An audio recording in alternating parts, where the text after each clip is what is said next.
મિત્રો, યોગ કરવાથી ઘણા સ્વાસ્થ્ય લાભ થઈ શકે છે. તો આજે આપણે પ્લેન્ક પોઝના ફાયદાઓ વિશે જાણીશું. હા, નિયમિતપણે પ્લેન્ક પોઝ કરવાથી ઘણા સ્વાસ્થ્ય લાભો થાય છે. પ્લેન્ક પોઝ અથવા પ્લેન્ક પોઝ મુખ્યત્વે સંતુલન અને શક્તિ સુધારવા પર ધ્યાન કેન્દ્રિત કરે છે. આ આસનને ગુજરાતીમાં ફલકાસન કહે છે અથવા તો ફાલકાસન કહે છે. આ આસન દરમિયાન શરીરને લાકડાના પાટિયા જેવું સીધું અને કઠોર રાખવું જોઈએ. હવે પ્લેન્ક પોઝ એટલે કે ફલકાસન કરવાની પદ્ધતિ વિશે વાત કરીએ તો સૌપ્રથમ જમીન પર સાદડી પાથરો અને પછી ઉત્તાનાસનની સ્થિતિમાં આવો. ત્યારબાદ તમારા ડાબા પડખાને પાછળ લો અને એ જ રીતે તમારા જમણા પગને પાછળ લો. હવે જમીન પર રાખેલા હાથ સીધા કરો અને હાથની આંગળીઓને સંપૂર્ણપણે ફેલાવો. તમે સ્ક્રીન પર આપેલી ઇમેજથી સમજી શકશો કે આ આસન કેવી રીતે કરી શકાય. ધ્યાન રાખો કે તમારા શરીરનો આખો ભાર તમારા પગના અંગૂઠા પર હોવો જોઈએ. આ આસન કરતી વખતે તમારા ઘૂંટણને વાળશો નહીં. હવે થોડી વાર સીધી રેખામાં રહો અને પછી જૂની સ્થિતિમાં પાછા આવો. હવે વાત કરીએ કે ફાલકાસનનો અભ્યાસ કરવાથી શું ફાયદા થાય છે.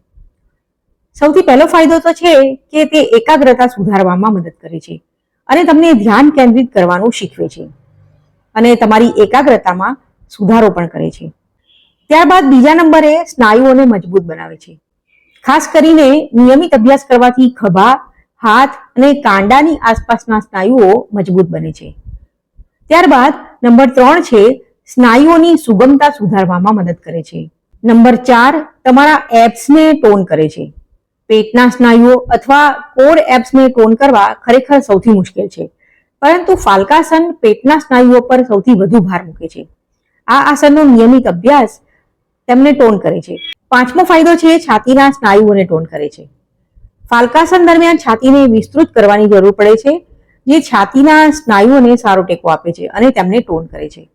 આ આસન કરવાથી ફેફસાની શ્વાસ સંગ્રહિત કરવાની ક્ષમતા વધે છે. આનાથી શ્વસન તંત્રમાં પણ સુધારો થાય છે. હવે જોઈએ કે ફાલકાસનનો અભ્યાસ કરતી વખતે કઈ કઈ સાવચેતીઓ રાખવી જોઈએ. નંબર 1, અનિયંત્રિત બ્લડ પ્રેશર, ડિપ્રેશન અને કાર્પલ ટનલ સિન્ડ્રોમ જેવા રોગોથી પીડાતા લોકોએ આ યોગાસનનો અભ્યાસ ન કરવો જોઈએ. નંબર 2, જે કોઈને કોણી, પીઠ, ઘૂંટણ, કરોડરજ્જુ કે ખભામાં ઈજા થઈ હોય અથવા શરીરના અન્ય કોઈ ભાગમાં દુખાવો થતો હોય તો તેમણે પણ આ યોગાસન ન કરવું જોઈએ. નંબર 3, સ્ત્રીઓએ માસિક સ્ત્રાવ અને ગર્ભાવસ્થા દરમિયાન આ યોગાસનનો અભ્યાસ કરવાનું ટાળવું જોઈએ. તો મિત્રો, આ હતી આજની જાણકારી. તમને કેવી લાગી મને કમેન્ટ કરીને જણાવવાનું ભૂલશો નહીં. અને જો વિડીયો પસંદ આવ્યો હોય તો તેને લાઈક અને શેર કરવાનું પણ ભૂલશો નહીં. અને જો આવા જ વિડીયો જોવા માંગતા હો તો મારી ચેનલને સબસ્ક્રાઇબ કરીને બેલ આઇકન દબાવવાનું પણ ભૂલશો નહીં. તો વિડીયો જોવા માટે તમારો ખૂબ ખૂબ આભાર.